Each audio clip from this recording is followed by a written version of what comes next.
I'd like to call this work session order. Thank you for being here. Let's go around the table and identify ourselves for the record. Mr. Evans? Mr. Evans? Bill Evans? Mike Abbott. Brett Robbins. Dick Traney. We'll have others join us as time goes on. This is our 2016 property appraisal annual validation report. Thanks for being here. And like I said before, the artwork looks great on this. Thank you. We'll see what the numbers look like. Thanks for the time over administration. Thank you, Mr. Chair, members of the Assembly. Can everyone hear me? All right. Okay. Thanks for this opportunity to present the annual property valuation report. This is just a brief overview of the assessment process. All property in the municipality is assessed as of January 1st of each year, and that's an important point. We aren't projecting what's going to happen in 2016. We're only estimating the value of property as of January 1st. On January 15th, we're going to mail out those nice postcards that we send out every year that give you your assessed value, and that will begin the 30-day appeal period. On that same day, we will post the values to the web so property owners can go straight to the website. They don't have to wait on the valuation notice to arrive in the mail. Let me interrupt you for a second. We've been joined by Mr. Flynn for the record. Go ahead, sir. The appeal period ends this year on February 16th, and we're required to have all appeals substantially complete as of June 1st. The property tax base in the municipality is made up of three main components: residential real property, commercial real property, and business personal property. You can see that the residential real property by far makes up the largest single segment. The municipality covers about 1,960 square miles. That's bigger than the state of Rhode Island, but within that area, we only have about 81 square miles of taxable real property, and that's shown in these darker purple areas. Still, that's bigger than the entire District of Columbia. This slide breaks down that property tax base in a little more detail, and once again, the interesting thing here is not only is residential real property the largest single segment, single-family houses alone make up more than half of the Anchorage property tax base. So single-family residences are a very important part of the property tax base. Even within those areas that I pointed out where the taxable real property is contained, not all property is assessable. Some of it's exempt. We have mandatory exemptions as required by the federal and state government. We have optional exemptions that are enacted at the local level. And this slide just gives you an idea of how very many different types of exemptions there are. This shows you the relative size of each exempt category, and this is as a percent of total value exempted within the municipality. Now, you can see that the senior citizen exemption is the largest single exemption that we have, making up almost a quarter of all exempt property in the municipality. Jennifer, I'm sorry, ma'am. Do you have you projected out the increase in that? I'm glad you asked. We see here, I'll get to that on the very next slide. We see here that it has been increasing pretty rapidly, and that's the blue bars are the senior exemption. And you know, it's risen fairly rapidly. It's reasonable to believe it's going to start rising even more rapidly. This is population by age in the state of Alaska, and above the red line are people 65 years and older.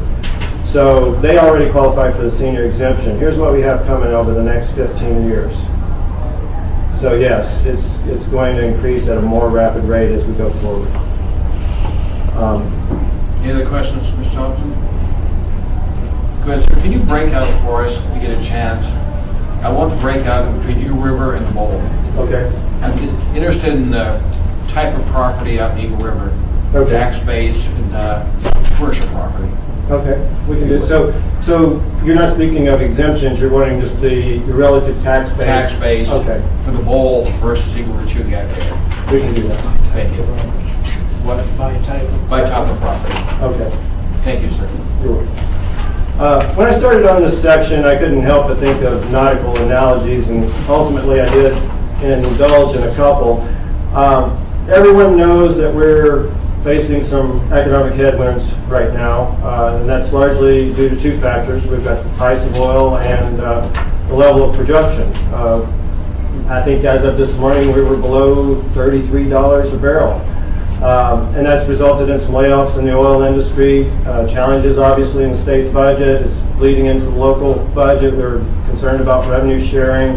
Earlier in the year, we had discussions about reductions at J-Bear. We've seen state jobs reduced. We've seen state jobs reduced in the municipality. In October of 2015, there were 400 fewer state jobs than there were in the previous year. And that's from a workforce of about 11,000 employees.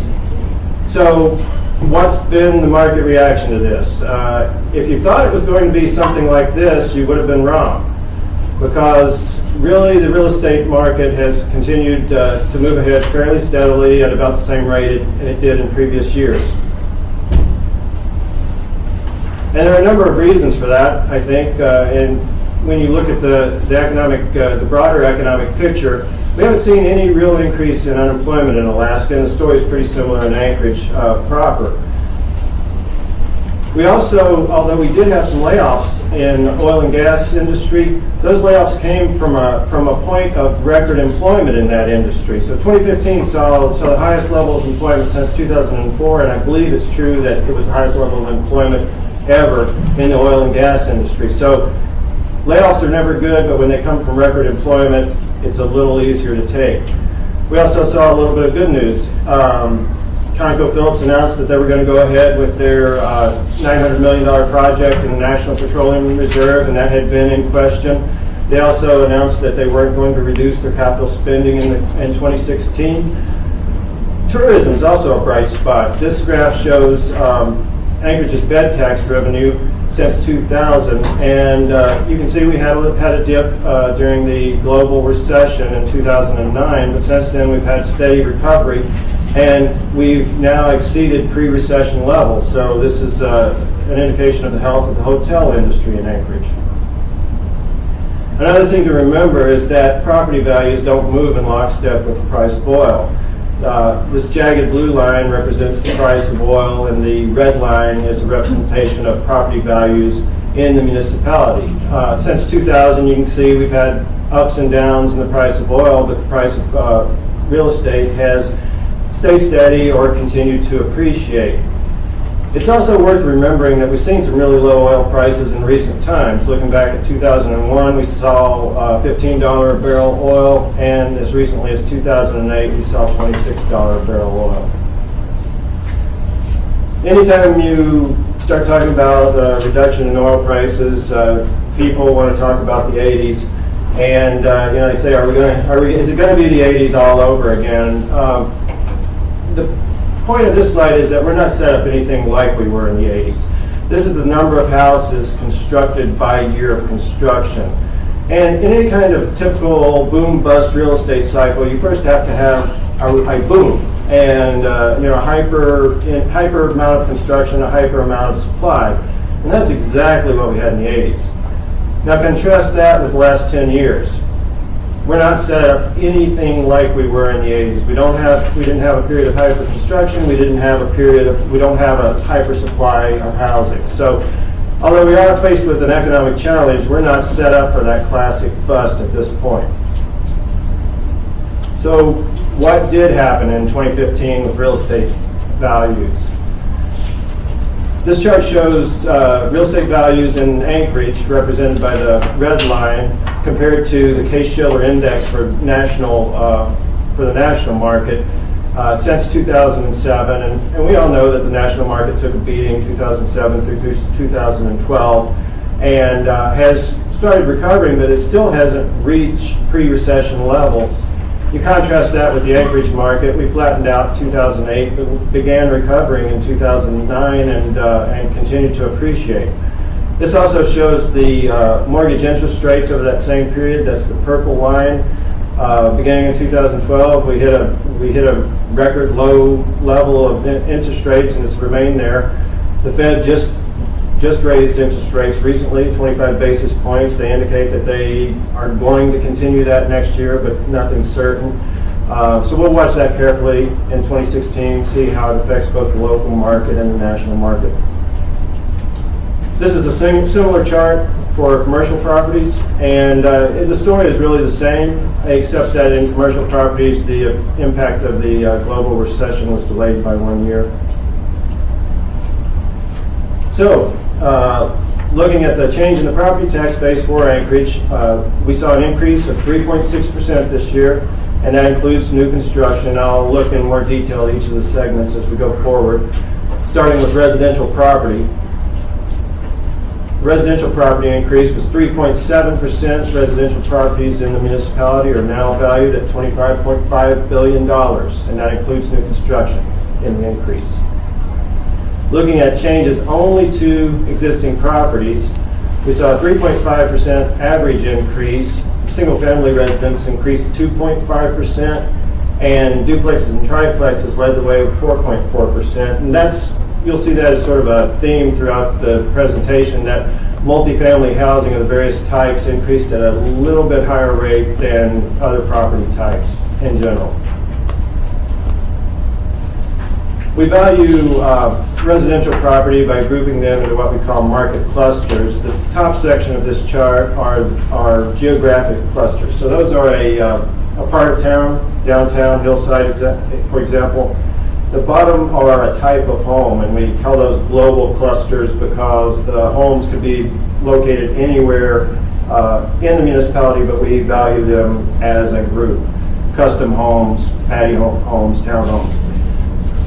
One interesting cluster is the high-end custom home cluster, increased at 4.5%. We've heard some discussion, anecdotal evidence that maybe that segment is softening, but so far the sales that we've received and the broader metrics aren't really supporting that.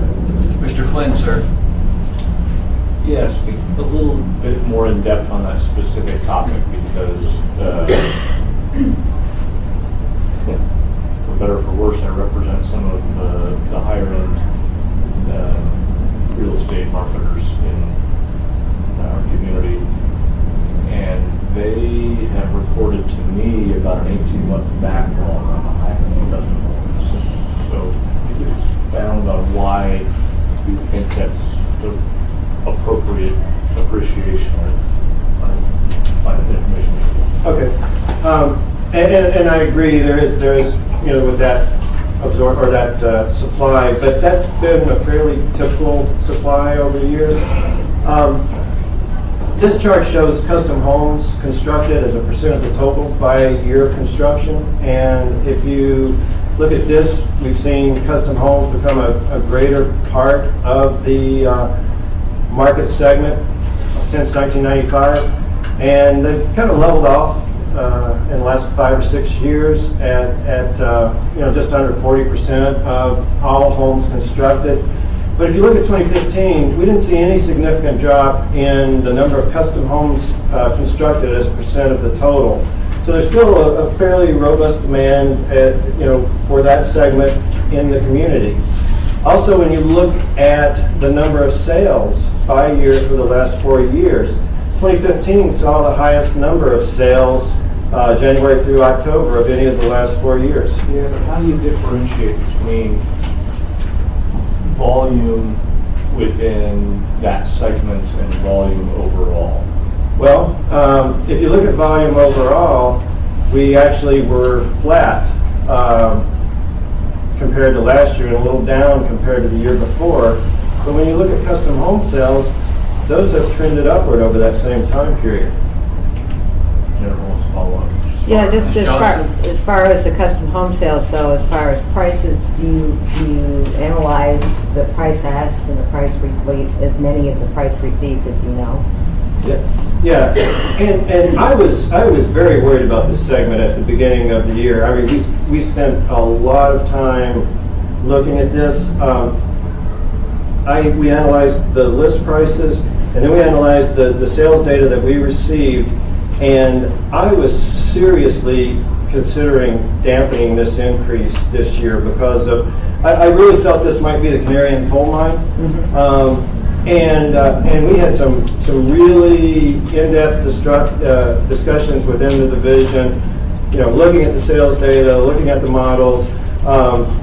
And in the end, I just could not hold these values down because what we would be doing is just pulling these high-end custom homes out of equity with everybody else. They would have come in at a lower assessed value ratio than the regular homes. So it was something we anguished over, I guess you would say, and there was some robust discussion within the division, but ultimately I had to let the values rise.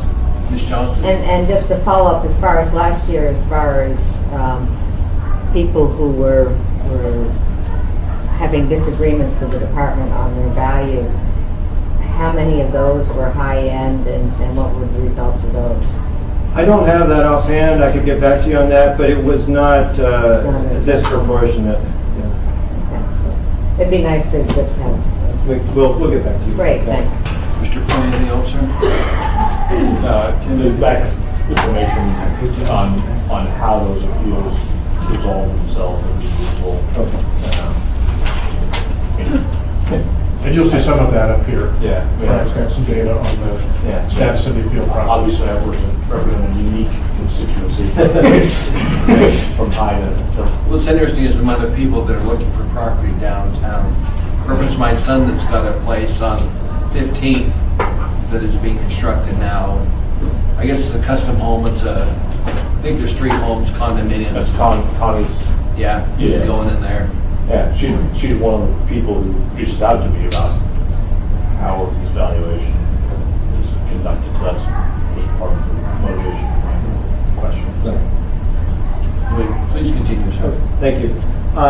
We've looked at this slide, but this is duplex, condominium, and single-family sales over the last 4 years, and overall, they've been fairly flat for the last 3 years, and 2015 is no different. Alaska is a non-disclosure state, and that causes some of this noise in the assessment, I guess you would say, that we've been discussing. We do track listings as well, and as for 2015, we're tracking 1,845 listings. The assessed value to list price ratio is 94%, and there were 3,000 sales in the municipality last year. We received sale prices on 929 of those. Of those 929, we had a 96% assessed value to sell price ratio. Mr. Crane, Go ahead, sir. Sorry. can you back up one slide? Thank you. One of the nifty things about a transaction is you get comps. So if this were 2014 data, what would be your sales disclosed to MOA versus adding in those comps that you get? And we use 3 years of sales, and every year that passes, that percentage increases. Because when we get appeals, we get appraisals, we get the comps from those appraisals. So the next year will probably be another 1,000. And I'm pulling that up. Jerry Wedlick has these numbers, and he's sick today, but I can get those for you. Yeah. Okay. Is that all, sir? That's it. Continue, please. We covered that. So taking a look at the commercial segment, the overall change in value, including new construction, was 3.9%. We now have $10.5 billion in commercial real estate in the municipality. And in this segment, fourplexes stand out. We had an overall increase of 3.5%, but fourplexes moved at 8.3%. This goes back to the question of non-disclosure. Every year, one segment or another, because of lack of data, tends to lag the market. And when we get data in that shows that they're out of equity, we're forced to pull them back into equity with the other segments. So this isn't entirely a market increase. This is partly a new data increase, partly catching up to the other segments. We talked about hotels and the robustness of the hotel market, and that's reflected in an 8% increase in value. There were 120 sales of commercial properties last year, and we received sale prices on 22 of those. And we had a 93% assessed value to sale price ratio. Ms. Johnston, ma'am. Sorry, back to your hotels, do you work closely with Mr. Moore as far as the bed tax and using that information as far as your assessed value and Yeah. occupancy? Yes, that's exactly how we value hotels. We use an income approach based on their actual revenue. Is that all, ma'am? Good, sir. New construction last year. The latest information I saw on the website showed permit values down by about 22% as of November. I've heard that maybe there was a flurry at the end of the year, but I haven't seen that data. The good news is that taxable new construction only declined 3% last year. We had $320 million in taxable new construction. Residential was down 4% and commercial was only down 1%. And if you look at the last 10 years, 2016 is the second best year of the last since 2010.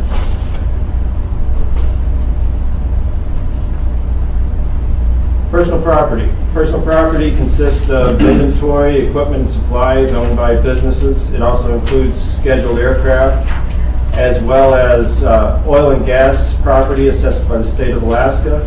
Mobile homes are also assessed as personal property. Like real estate, all personal property is assessed as of January 1st, but we have a different cycle for mailing out the assessment notices, and this is because that all owners of personal property have to file an assessment return. Once they file the return, then we have to have time to process those returns, and we mail out the notices mid-July and mid-October. Mobile home assessment returns are due January 15th, and business personal property returns are due April 20th. If an owner of personal property, accessible personal property, doesn't file a return, we do a forced filing for them. So if someone has filed in the past and doesn't file this year, we investigate. If they still own the property, we force file. If somebody starts a business in the municipality, we review all business licenses issued every year. And if they don't file, we send them an invitation to file. If they still don't file, we do a forced filing. It's interesting that personal property assessments can be amended for the current year and 2 years back. So personal property assessments are still in flux for 3 years after the initial assessment. And since we haven't issued assessments yet for this year, we're comparing 2014 to 2015. We had a 2.2% increase and a total assessment of $3.3 billion. Personal property assessments over the years have generally trended upward, and it's interesting to compare that with the number of accounts, which have trended slightly downward over the years. And I think that's a result of the big box stores moving in. We're finding more and more inventory and equipment under fewer businesses, and that's reflected in higher values under fewer accounts. It's also interesting that the number of mobile home accounts shown in red are relatively stable, and that they are similar in number to the number of business accounts.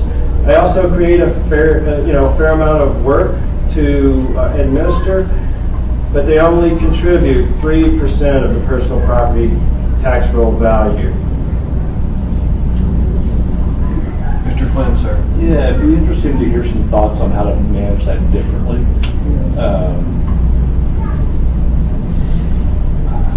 I recognize a mobile home as a less, shall we say, concrete asset than bricks and mortar or wood and siding. But I would be open to some discussion as to how we could differently administer the value of those properties so that they're more, I guess, aligned with traditional residential properties, particularly given that some of the, what's considered mobile home is really just prefab development and is high quality. And there might be a better way of overseeing that. It's less labor intensive and more user friendly to the property owner. I know there has been some discussion about titling mobile homes. Currently, they're not titled, and I think that would make tracking this and assessing them much easier. I could report back on the status of that discussion, and we could also brainstorm in other ways. Yeah, I mean, Mr. Chairman, that would be a discussion that we need to have in a work session like this, but more specific to that topic. Okay. Go ahead. Mobile homes specifically, they, unlike houses that increase in value, mobile homes depreciate, I would suspect. Is that the case? We have an awful lot of very low-end mobile homes in town, or very Fewer than we used to. pretty much depreciated out. And how does that work? I mean, basically, if you don't have a title on it, do you have an age on those, and do you depreciate? Yeah, we assess them by size and age, and the older homes do value at a lower price. And we look at sales of mobile homes, and obviously there's a huge discrepancy between condition and the market is not entirely rational for those things. So valuing them is a little bit of a challenge, but we do, in essence, value them based on size and age.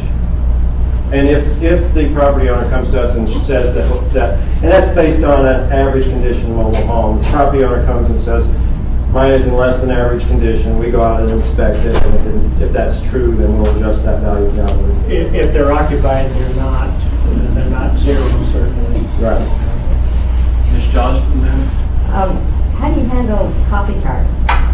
Those are assessed as business personal property, That's right. and they're required to be declared In on the the same business. way though as maybe a trailer or same, I mean, you're dealing with a lot of the same elements. Well, yes, but they're a business asset, so we handle those Separate, yeah, I can separately. understand that, yeah. Anything else on this? One other question for you. How are you guys geared up for the marijuana business coming? I think Mr. Moore has been working on that question. It's going to be interesting next year as we have this on the 17 evaluation, Yeah. the impact of the marijuana business, both for the commercial and the business area. And the marijuana businesses would be required to file personal property returns like everyone else. So it might require us to add a schedule for different types of equipment, I'm not sure. That's good. I want to know too, do you think we're going to need more staff in your office to be able to handle this? Or you need to have that figured out, the impact of the business on acreage? Okay, we'll look into that. Thank you. Go ahead, sir. Thank you. As I said, we'll be mailing out the assessment returns on the 15th, and if you happen to live in a little cabin like this and receive an assessment that's $500,000, you might want to come talk to us. You live in Mr. Flynn's area. So that is a cabin and not a really nice outhouse. I'm not sure. Actually, it was labeled a shed when I saw the picture. Anyway, if you get calls from constituents, there are a few things to remember. One is that we can resolve many issues without the need for a formal appeal. We do accept postmarks through February 16th.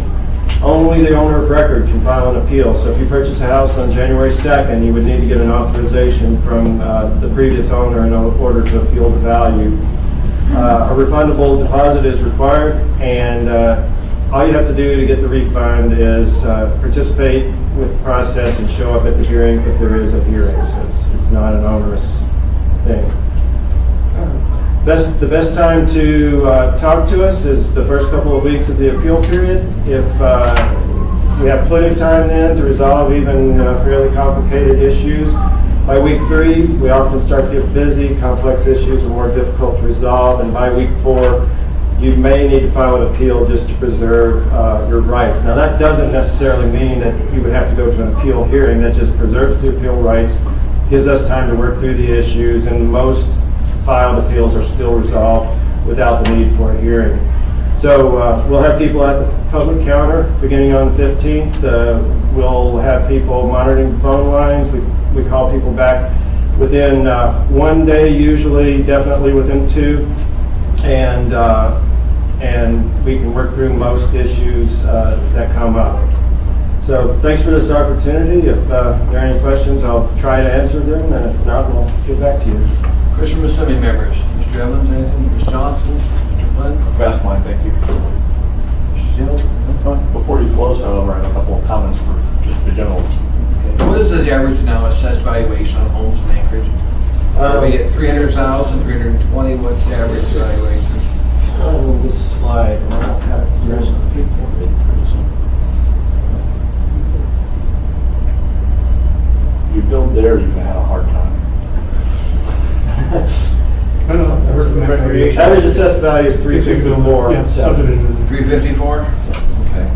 Because the media is always going to want to put that out there, so it's good to have the number. And I appreciate the fact that you let us know that you can only file on your own, because I've got some constituents that say my neighbor's not being charged enough. Oh, So it's You nice that- can rat out your neighbor. that is okay. That is entirely possible. And Where do you we live get at? a lot of information like that, but Mike, where do you live at so we can send it to them? no, it happens all the time. But that is not subject to this appeals process. We'll take that year round. Right. Anything else? Mr. Flynn, sir? Well, thank you, Mr. Chairman. I don't want to waste a lot of time at our meeting on Tuesday, and we have half an hour before our next work session starts. So I just wanted to share with you all, thanks from the Anchorage Downtown Partnership for your approval of a minor contribution from my office account to the downtown fireworks on New Year's Eve. Sent me a love note. I don't get a lot of love notes. That was very innovative and appropriate, Mr. Flynn. Thank you for doing Well, that. I get hate mail. And I also wanted to share with you, we have on January 26th, the consideration of renaming the Anchorage Football Stadium to the, in the name of Mr. Robert Robertson, a former Parks and Rec director. I have received correspondence from both the mayor of Fairbanks and from a resident of Juneau, thanking us for making that effort. Not often that we gain statewide support for a local issue, so I just got to ensure that. And hope, I went to community council last night, by the way, where they were handing these out, urging us to approve this. he's a remarkable man, and it's just neat to go into honor. I've only had one. That's all, Mr. Chairman. I didn't even distract from other business issues. Anything else? Thanks for being here. Next work session will start at noon.